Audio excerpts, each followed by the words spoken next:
Сәлеметсіңдер ме балалар? Бірінші сынып ана тілі пәні. 95-ші сабақ заттың санын білдіретін сөздер тақырыбы. Бірінші жаттығу өлеңді мәнерлеп оқы. 3 бала. Бір ауылда 3 бала, олар құрдас 3 жаста. Бірақ олардың қылықтары 3 басқа. Біріншісі шыңқ етпе, тиіп кетсең жылайды. Екіншісі бір қыңыр, ақыл айтсаң тулайды.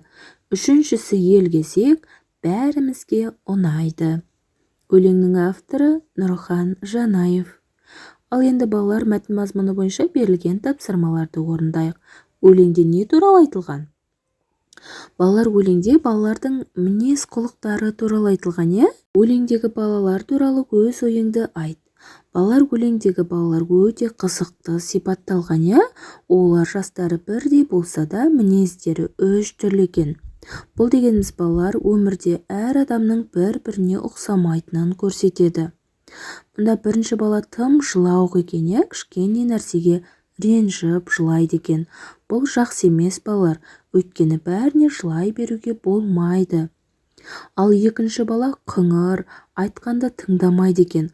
Мұндай мінезі қиын, себебі ол достарымен тіл табыса алмай қалуы мүмкін, е? Ал үшінші бала елгезек, жақсы мінездеген. Осындай балалар бәріне ұнайды. Мінекей балалар, сендер де сондай мейірімді, елгезек бала болуға тырысыңдар.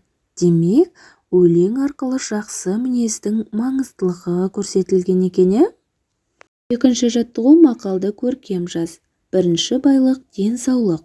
Балалар, мақалды көркем, қатессіз көшіріп жазамыз. Нешінші сұрағына жауап беретін сөзді тап. Мұнда балалар, бірінші деген сөз нешінші сұрағына жауап беретін сөз. Үшінші жаттығу көп нүктенің орнына суреттерді қойып сұрақтарға жауап бер. Мұнда суретте балалар асықтың, балапанның және тотықұстың суретін көріп тұрмыз, е? Демек, осы суреттегі сөздерді көп нүктенің орнына қойып, сұрақтарды толықтыруымыз қажет. Мағжанда қанша асық бар?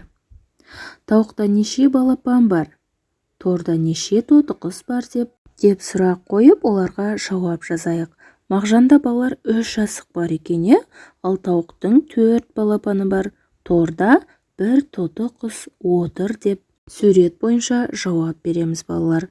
Мінекей балалар, осымен бүгінгі сабағымыз аяқталды. Сендерге барлық тапсырмалар түсінікті болды деген ойдамын.